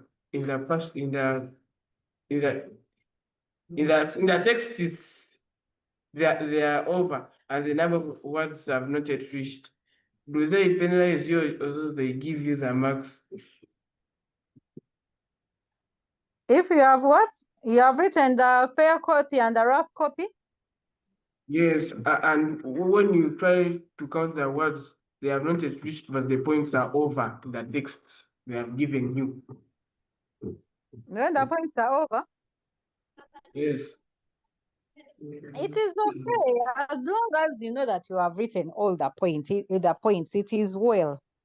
No problem. You have to make sure that you write all the points. Yes. So if you have written and exhausted all of them, there is no problem. As long as you put word limits in mind. Yes. Okay. Thank you, Matt. You're welcome, dear. Sentibali Kudembe, Metala Maria. Oh, my neighbors. Sure. I grew up in Mitala Maria, by the way. Oh. And I used to admire their singing. I don't know that they still sing like they used to those days. Metala Maria, you can ask. Okay, thank you, sir. Madam, our question is that some passages have limited points, except when you rephrase some sentences. For example, some meaning of points are hidden in a certain sentence. Is it true to rephrase a sentence in order to maximize the points in the fair copy? No, lift the sentences the way they are. Okay. Lift the sentences the way they are to avoid the problems. Another question is that, for example, after I have included one point in a certain paragraph, in that one paragraph, and I put there a comma, after each and every comma, am I supposed to put there a preposition or a noun of that topic I'm writing about? After a comma? After a comma, should I say that, for example, corruption, and I say that it, or I go back and I put there the word corruption led to so and so, like that? In that very sentence which you have started with corruption. Not only you have the topic. started your sentence with the subject, not so? Yeah. And then you have put a comma. Is that what you mean? Yes. Then you go back again and you bring the subject? No. By putting a comma means that you're writing another point. Like we say, the causes of corruption. Yes. Corruption is caused by greed. You put a comma, not so? Yeah. Then you write another cause. You don't again go back and say corruption. No. Putting a comma means that you're talking about that very subject. So you just write the next point. Okay. Another question. Yeah. Another question is that about the title, the way to put it there. If it is, for example, short. For example, I can say that disadvantages of corruption for one-sided summary. Should I include the title in the middle or I start from the margin? You start from the margin. It does not matter. Begin from the margin, and in case it goes up to the end, it is okay. As long as you've not joined the words, or you have not what? You have not joined the words and you have not separated the words. You know you have to write the words the way they appear correctly.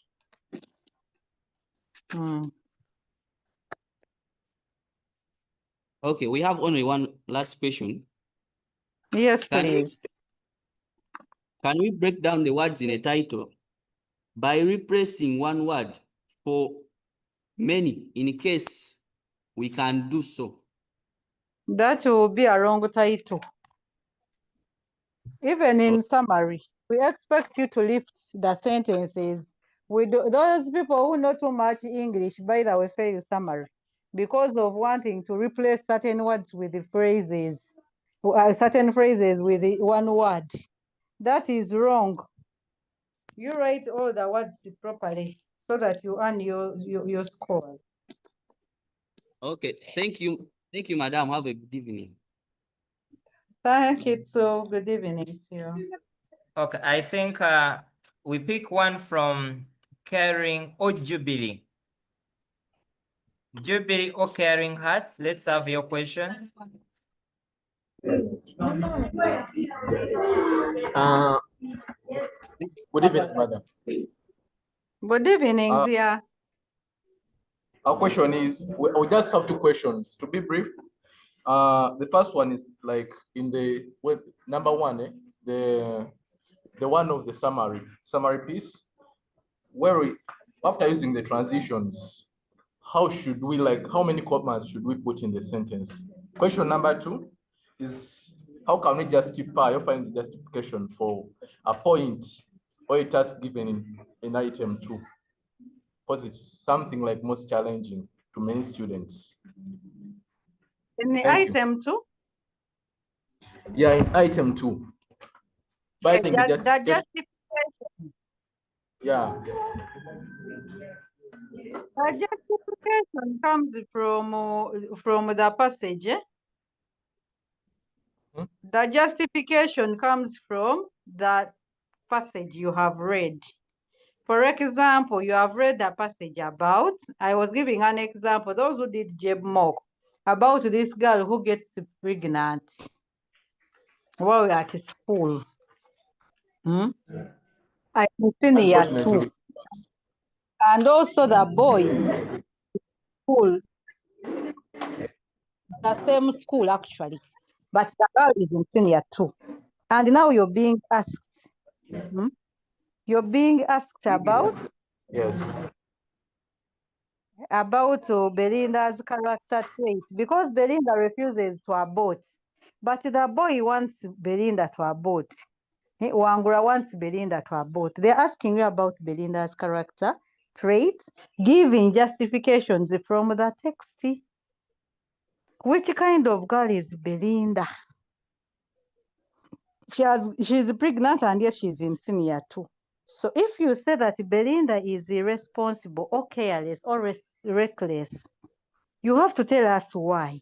So you're going to say Belinda is irresponsible because she did not take necessary precautions to prevent pregnancy, or because she engages in early sex while at school.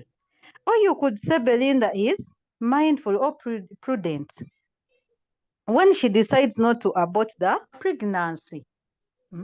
Because many young girls will say, let us abort, but Belinda has refused to abort.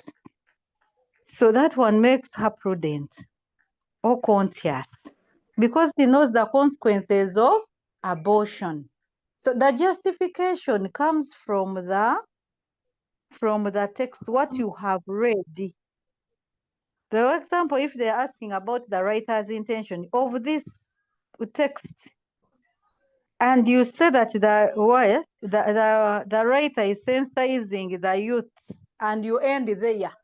He's sensitizing the youth on what? But he's sensitizing the youth on the dangers of early sex or pregnancy, or the dangers of coupling while you are still at school. You're now bringing in the what? What is in the text. So right, you must have a justification, but that justification comes from what is in the text. Another one was about the commas. Was it about the commas? Yeah. The comma after using the transition. Okay. I said after the word, however, there is a mandatory comma. Not so? However, comma. Now, if you're writing your points and you have 2 commas, that one is okay. It's not going to penalize you because we know that the other comma on however is mandatory. Are we together? That is how the comma, that is how they work. One last question is that on item 2, there is a part where they ask like, well, how do you feel after reading the passage or any text, any Yes, piece? that is testing on feelings. Yeah, in feelings. But I have a question there, like using, like when I'm starting the answer, should I use I am or am? What's the rightful verb approach? Give a new instance. Haven't you seen those slides? I am disappointed. I am hungry. I hate Wangura for forcing Belinda to abort, yet abortion has consequences. The girl can die or can get a hemorrhage, you know, that kind of thing. You don't say, I feel. That is wrong. Even when we are. So if I use you say I am will I not be penalized? here. If you do what? No. If you use what? Or if I use starting with am. I'm disappointed. Something. Write in a full. I am. And you're writing I am, not am. Have you heard? You write I am, those are 2 words. You don't write am, you write I am. Are we together? Why do you say am? You say I am, not am, and not am. Where you join that I am what? Okay, madam. There is also a colleague who wants. Thank you for... Pardon? There's another question. The question goes like, the question is like, we have come across some passages when they have many points to be listed in summary writing. So my question is, when you're writing a rough copy, are we allowed to exceed? Are we allowed to exceed the number that is being given to us? Assume they have given us not more than 100, but in rough copy we exceed, because when you are listing the points, after we can make it right in the fair copy. And we leave out some. I said.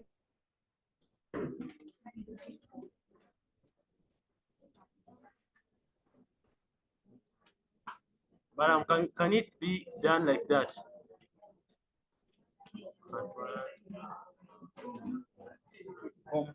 Words after writing your rough copy. So when you count the words and they exceed the required number of words, you have to read it through again to see which words you eliminate. You eliminate by using a pencil. For example, if you have written 150 words and you only need 130, that means that you have to eliminate 20 words. So as you eliminate, you count the words you're eliminating, and then you say, okay, I've now reached the required number of words that I need. So the next thing you do is to write out your fair copy, knowing that you already have the required number of words. It is very dangerous for you to count the words in your fair copy. Words should be counted in the rough copy so that you cross out those irrelevant ones that do not answer the question. Yeah. Okay, madam. Thank you, madam. You're welcome. Yeah.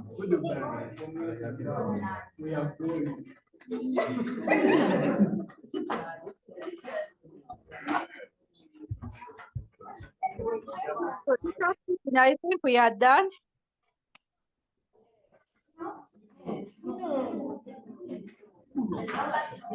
We are done. Jonah.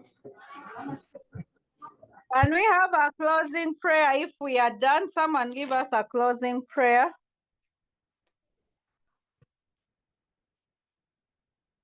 Yes, Bright High School.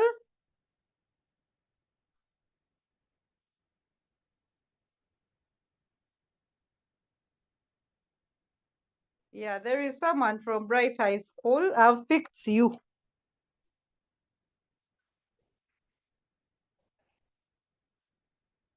Hello.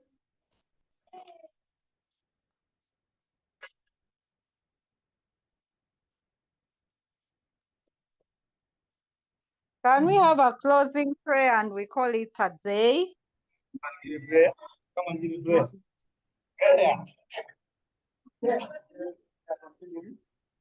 A prayer from Jubilee. Hello. High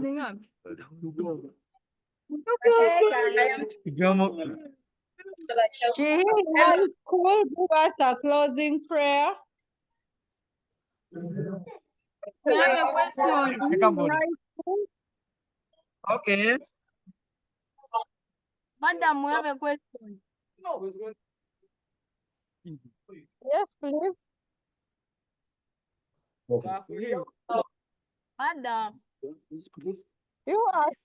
Madam, we have a question. You ask. My question is about creative writing. Are we supposed to use idioms and new words? Because whenever we write them, the only thing is just crossing them out, yet they are relevant. What could be the problem? They are very important. Actually, when we are marking for, we start them, we tick them, as long as you have used them correctly. Can we have a closing prayer, please? I have a meeting to attend to. Let someone pray. I have a question. Assuming I write my title with letters. Assuming I write my title with small letters and I capitalize the initials. Let us play.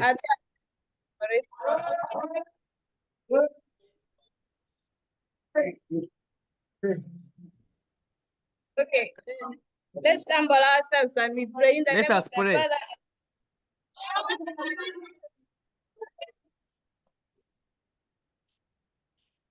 Let us humble ourselves and we pray in the name of the Father, the Son, and the Holy Spirit. Pray. Our Father, who art in heaven, hallowed be your name. Your kingdom come. Your will be done on earth as it is in heaven. Give us this day our daily bread, and forgive us our trespasses, as we forgive those who trespass against us. And lead us not into temptations, but deliver us from evil. Heavenly Father, we want to thank you for this discussion. Father, we thank you so much for our lives that you have taken us through this discussion. May you continue to guide us and guide our facilitators throughout the day. I pray all this trusting and believing in Jesus Christ, our Lord. In the name of the Father. Thank you so much, Teacher Win, for the Thank you wonderful so session. much. You're welcome. Thank you so much, all the schools that have joined in. We shall be sharing the recording for those who have missed out some few parts, and then we shall meet tomorrow for chemistry. Thank you so much, everyone, and have a good evening. See you tomorrow.